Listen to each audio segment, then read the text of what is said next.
I can handle his punches. He's just too fast. Was that basically the story of the fight? Yeah, he was too fast. Was too fast. Welcome back to another presentation of the sweet science here on Boxing Legends TV. I'm going to knock him out. That's all it is to it, and that's the bottom line. On today's video, we attempt to tackle an age-old question. What primary offensive trait is the most effective at the very highest levels of the sport? Now Tapia lands. I refuse to go down, I refuse to lose, and whatever he hit me with, it was not going to hurt me. Does possessing swift footwork and blistering hand speed trump maintaining one-punch knockout power? Or does having the ability to finish a fight with a single shot negate any argument between the two? Definitely. When I went back in my corner, I knew he was right there for the shot. I just had to set it up. To find out, we've handpicked 25 of the greatest encounters between the most competent speedsters and knockout artists throughout the sport's rich history. Watch the clock now, Tim. Tell me there's nothing left. Pitching for Team Speed, we have the renowned Sugar Ray Leonard, Floyd Mayweather Jr., Willie Pep, and Muhammad Ali, among many other ever-fleeting talents. You out, sucker. Batting for Team Power, none have quite turned out the lights as brutally as Big George Foreman, Tommy the Hitman Hearns, Julian Jackson, and other famed stars such as the fan favorite Iron Mike Tyson. How dare them challenge me with their somewhat primitive skills? They're just as good as dead. From the overwhelming response to our most recent video, we know how much everyone appreciated the upscaled and enhanced fight footage. So today, all 25 fights will be at the highest quality grade the digital age has ever seen, using advanced coding and AI technology to bring the life back to highly compressed and distorted pieces of media. We'll keep track of the scores as the fights continue. Who do you think will come out on top? Vote in the poll above. Without any further ado, BLTV presents When Speed Meets Power in Boxing. Prediction? Yes, prediction. Pain. First up, we have the second encounter between the multi-weight super champions Thomas the Hitman Hearns and Sugar Ray Leonard. Leonard in the striped red and white trunks. Right hand scored by Leonard. And Hearns says, yeah, you got me. Well, he may be aiming for a big right hand. Roaring, here at Caesar Challenge. Overhand right kiss by Leonard. Right hand by Hearns. There was certainly no love lost as both men engaged in a brutal slugfest early on, but Leonard led the charge as Hearns' withering resilience was tested.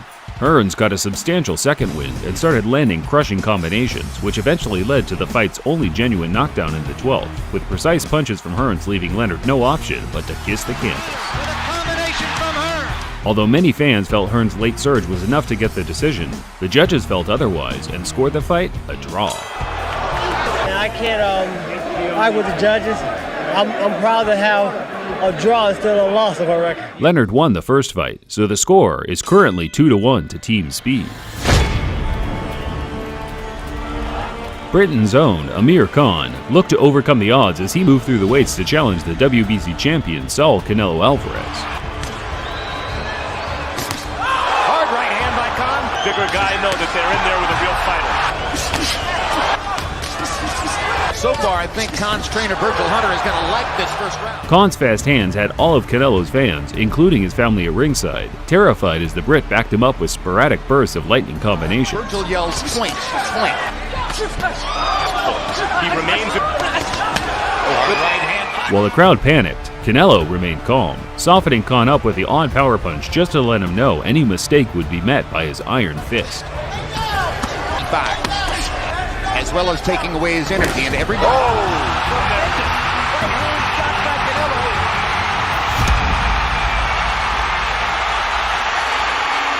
And Kenny Bayless is stopping the fight. In all honesty, the finishing shot was inevitable. The 2016 Ring Magazine KO of the Year. Like I said from the beginning, he's a fast fighter. He's very fast, and I knew that things were going to be complicated at the beginning. September 10th, 1993, Mexican legend Julio Cesar Chavez put his unrivaled 87-0 record on the line against his most problematic opponent to date, the defensive wizard Sweet Pea Pernell Whitaker. Here we go. Again, remember, we have judges from foreign countries. Oh, good action. Waiting on a break because it's now happening that Whitaker's doing. Pernell Whitaker mixing it up much more than anybody expected. Pernell took the crowd by surprise as he opted to fight Chavez at his own game, up close and personal. And when you tie in his unparalleled ability to evade punches at any distance, Chavez fans quickly realized that this wasn't going to be another routine victory. solid balance. I'll tell you. Oh, Whitaker landing to the head of Chavez. The pressure from Chavez was prevalent throughout, yet for much of the time, he was punching fresh air and being met by 4 or 5 shots in return. Wild finish to round 9. The decision is a majority decision, a draw. Even Chavez's home crowd booed the decision. In no way did the Mexican win more than 2 or 3 rounds. Anthony Joshua looked to improve his record to 23-0 when he faced the plump but deceptively quick Andy Ruiz Jr. in 2019. Right hand from Joshua. Good amateur, excellent throw, but he's really trying to go for it, Ruiz, and he got caught there. Yeah, right hand. Another shot from Joshua. You can stand in front of Joshua. Oh, big shot. Beautiful punch from Anthony Joshua. Ruiz was out cold before he hit the ground, and with his arm awkwardly breaking his fall, it appeared to be all over. Yet, in one of the most remarkable turn of events, he did more than just make it back to his feet. And he's going for it. Ruiz catches Joshua. Wow! Anthony Joshua in an unbelievable round here. He sees it. Oh, Andy Ruiz. At the speed of Ruiz. Joshua tried to shake off the onslaught, but in all truth, he never recovered from the first temple shot that Ruiz landed. Oh, he's waving it off. Wow. Andy Ruiz Jr. becomes the first Mexican heavyweight champion. Joshua got his revenge 6 months later, cruising to a unanimous decision. After a disappointing run of results, the former 3-weight world champion Super Zab Judah was given a career lifeline as he faced the highly ranked and dangerous Lucas Matisse. Get past the 4 round if they don't start fighting a little more. Like that. Body shot by Matisse. Zab Judah landed a left straight down the middle. Armando Santa Cruz. Matisse's push.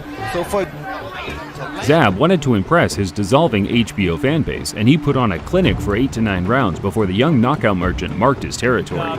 In terms of talent, it's a mismatch. hard right hand by Matisse.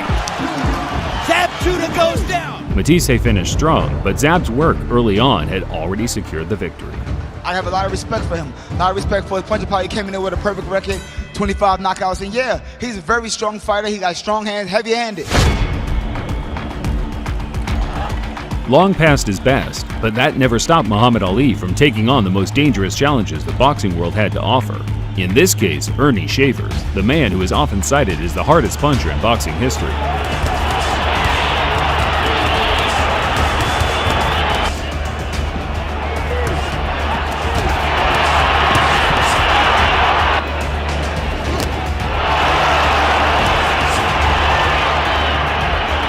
It always baffled me how Ali approached this fight. His confidence was bewildering.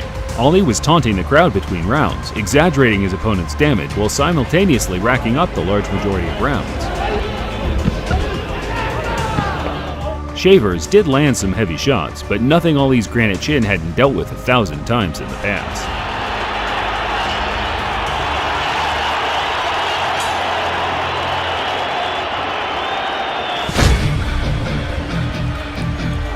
Boxing's most celebrated showman, Hector Macho Camacho, defended his WBC lightweight title against Edwin Rosario at Madison Square Garden in 1986. And a 5-punch combination for a good left hook. There's the left hook. Very good exchange. The opening 4 rounds optimized the very subject matter of this video, with the blazing speed of Camacho matched only by the omnipotence that Rosario brought to every fight. There's to impair his vision. A left hand and Camacho's hurt. Rosario is right on him. Camacho was thoroughly beaten up in round 5, but proved once more that he has the skills to back up his bravado, as he miraculously turned the contest on its head thereafter, gaining the favor of 2 of the 3 ringside judges. It was a close fight. I'll be the first one to admit it, but I was the most skillful fighter, and I proved it. Floyd Mayweather always enjoyed crushing the hopes and dreams of Mexican fans, and in 2013 he had a chance to take the O of their most lionized athlete in decades, Saul Canelo Alvarez. To adapt and adjust on the fly is second to none, and then he's going to have to be desperate. 1-2 combination there by Mayweather, connects to the right hand, and Canelo beginning to converse with Mayweather as he comes forward. Outside of the odd body attack, Canelo was well and truly undone, schooled as it's referred to in boxing terms. Nice right hand by Mayweather off the jab. Mayweather slipped, countered, and potshotted the Mexican with relative ease, and was even close to forcing a stoppage late on, although in the end, a dubious split decision was all he had to show for an excellent night's work. He's a strong competitor. He's a strong champion. It's nothing I never felt before after being in the sport over 20 years. Among genuine legends of the sport, the first bona fide speed versus power matchup took place in the late 40s between the ever-elusive Willie Pep and his menacing rival Sandy Sadler.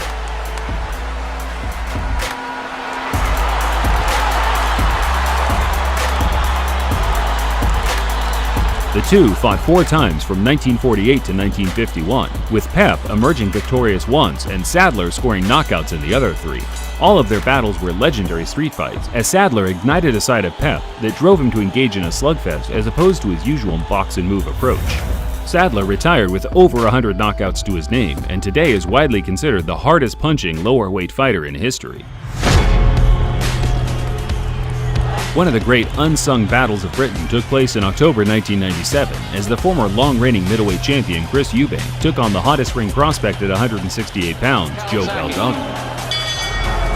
Untried. Calzaghe is a very fast start at 10 first round win. Oh, and a left hand! Puts Eubank on the... Eubank acknowledged Joe's feat with a grin and a smirk, which led to Calzaghe rubbing salt in the wounds by essentially out-showboating one of the finest showboaters that had ever blessed the British ring. The better of it. He caught Eubank several times. Oh, big left and a right. Calzaghe has answered the questions here. Eubank pushed the young champ all the way, though the final decision was never in doubt.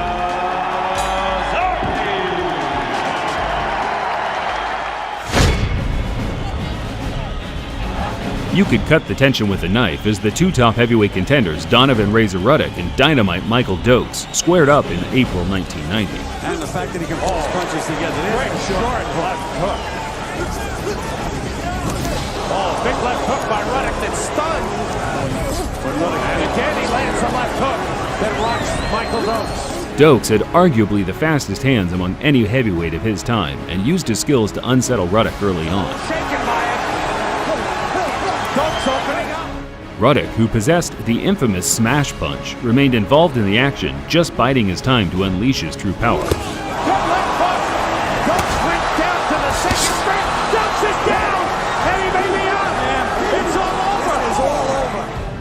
Ruddock wasn't taking any chances with that finish, a brutal ending after an action-packed 4 rounds. What an impressive performance by Razor Ruddock.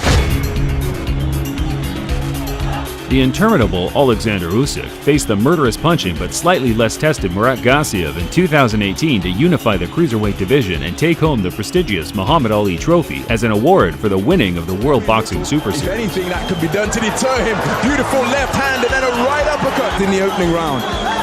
As the fight wears on. Beautiful right hand. Gassiev landed some thudding shots early, but Usyk's skill and desire to win resulted in a masterclass of which you'll rarely see in a fight with so much on the line. Best bar 15.5 stone now, and the hand speed is tremendous. Quite comfortably, a top 5 boxing performance of the last decade. And try to do my best just today, Alexander Day. Being a man that carried impressive speed himself, Mike Tyson rarely shared the ring with a fighter that could beat him to the punch. That was until 1988, when the flabby Tony Tubbs came to flex what many fans in the know already knew he says they're all set, and there's the bell for round 1. Well, here with Tubbs, the uppercut. I also know the uppercut of Mike Tyson. One punch after the bell. While Tubbs did pump out quicker punches, his flat-footed style played right into Tyson's hands, leading to an inevitable knockout within the first few minutes. Tell what another punch hurt. Tubbs is hurt. Tubbs is hurt badly. It was a left hook. And it's over. My mission is to go and destroy and not to let anything get involved. If you get punched, you get hurt. I refuse to be hurt, knocked down, and knocked out. I can't lose. I refuse to lose. Oscar De La Hoya's ever-growing audience was especially intrigued to see how their man would deal with an undefeated knockout merchant like Ike Bazooka Corte when they matched in February 1999. Looks tense. A left-handed fighter. And it's so far in round number 1. Right hand by De La Hoya. Well, we'll watch to see if Clancy talks to De La Hoya. De La Hoya lands a hard counter right. Stiff jail. And The razor-thin slugfest saw both men score knockdowns in round 6, where the fight continued at a frantic pace all the way until the unforgettable 12th and final round, when Oscar scored another knockdown and went all guns blazing for the finish. Duarte holding on. Remember Lennon Hearns? Remember Tommy Hearns leading in the fight? Halpin's gonna stop it. The heart shown from both men throughout, particularly here in the 12th, was incredible. Oscar got the decision, whereafter he briefly commented upon that furious exchange in the closing segment. I mean, this guy's a very good warrior. I mean, I give him all the credit in the world because I gave him some punches the last round that he wouldn't go down. Another fight, often overlooked for its magnitude, is Vladimir Klitschko's 24th World Heavyweight title defense against the brash rising contender Tyson Fury. Trying to figure out exactly what he wants to do. Meaningful as it will if Klitschko lands. And imposing his imagination on Klitschko. Why is the fight overlooked? Well, it was lackluster in action, to put it mildly. Yet this was quite obviously Tyson Fury's game plan, to unsettle the champ with unorthodox movements and unpredictable striking patterns. Punches counted by Copy. Big left hook by Fury. The odd decent punch landed, but Vladimir couldn't get things going as a whole, leading to one of the biggest upsets in heavyweight history. The DQ would be... It's hard to come to foreign countries and get a decision.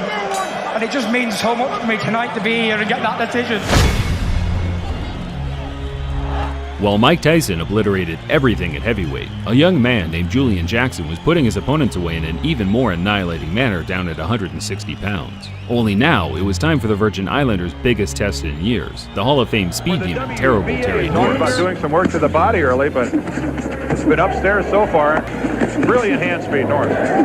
Good chopping right hand, and Terry Norris right here in the opening seconds has taken all the play away from the champion. I think Julian Jackson's having a lot of trouble with the speed. Norris beat Jackson around the ring, throwing every punch in the book from every angle at uncompromising speed. Terry Norris having a very strong showing here in the first round. Jackson stuck to his plan regardless, quietly stalking, waiting for Norris to make a mistake. Right again, the incredible knockout ratio of Jackson. Whoa! And then right in that, Terry Norris is gone. He lost his concentration for one critical moment.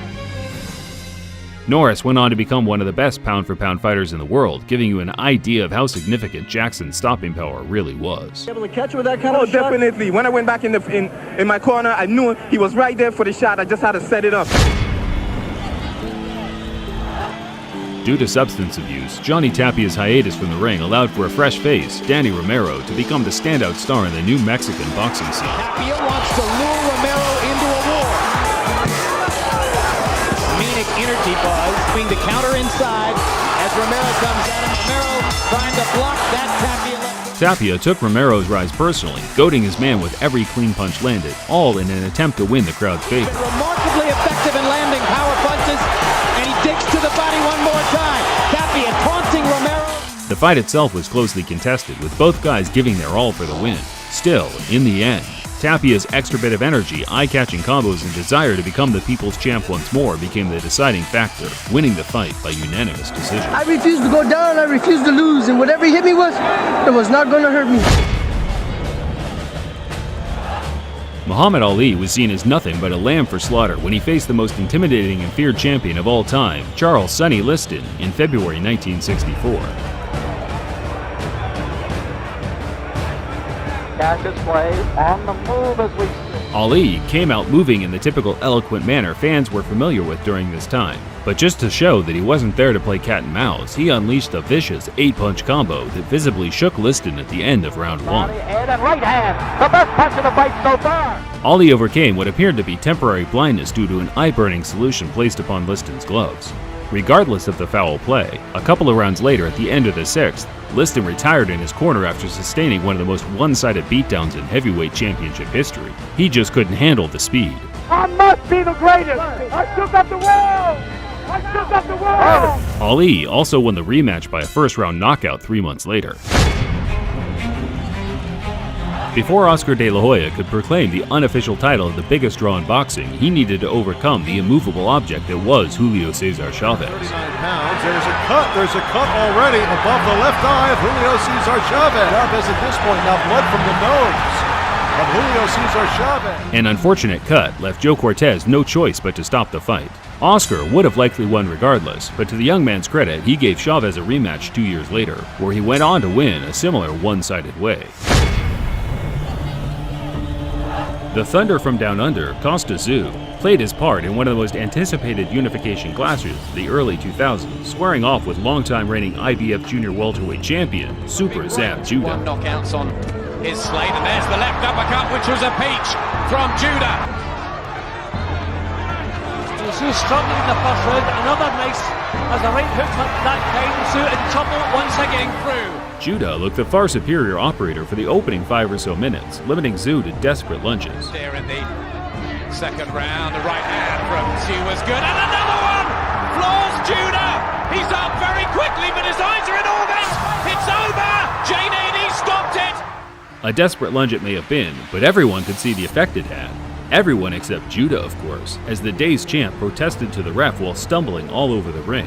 The boxing term Queer Street to its most drastic and comedic extent. But the fight finishes dramatically in the second round!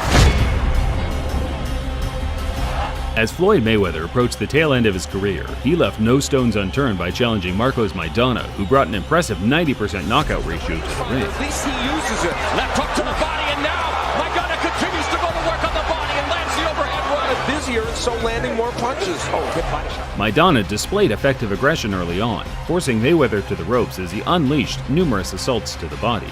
Mayweather took some time, but eventually adapted his style to become the ring general, using Maidana's aggression against him while countering with powerful pot shots. Nice straight right counter by Mayweather. Mayweather did enough to win, but decided to give Maidana a rematch a few months later to put any lingering doubters to rest. Was this your toughest fight? Oh, he was a tough competitor. He had an awkward style. He was a very, very good fighter. I take nothing away from Marcos Maidana. We saved the best for last, as Julio Cesar Chavez took on the undefeated and undisputed speed demon across all weight categories, Meldrick TNT Taylor.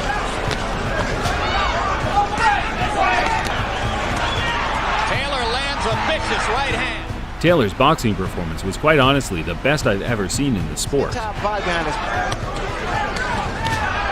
Solid left hand by Meldrick Taylor. To back up and dominate the great Julio Cesar Chavez like this was seen as a near impossible task, expanded by the fact the onslaught never faded. Carried out George Benton's game plan to perfection. Whoa, beautiful. Trading punches inside, and Chavez again seems to wobble slightly as Taylor lands at will. Not to say Chavez didn't play his part, because Meldrick's face would say otherwise. Still, for 11 rounds and 165 seconds, we witnessed a masterclass. And HBO's unofficial judge, Harold Letterman, agreed as he had Taylor winning a complete shutout. And then, the Mexican legend did what only the truly greatest fighters with the most desire and heart have the capability of doing.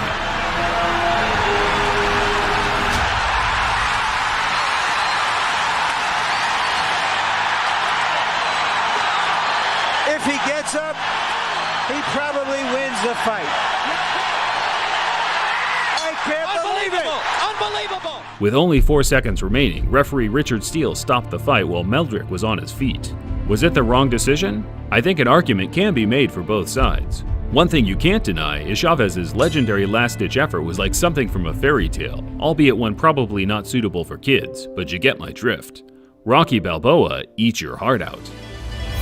Unsurprisingly, the speed trait came out on top. But to be fair, the term speed usually includes other factors such as footwork, defense, and in most cases, power as well, which is in contrast when singling out power punchers, where we often limit a fighter to the single ability of ending a fight with an individual blow.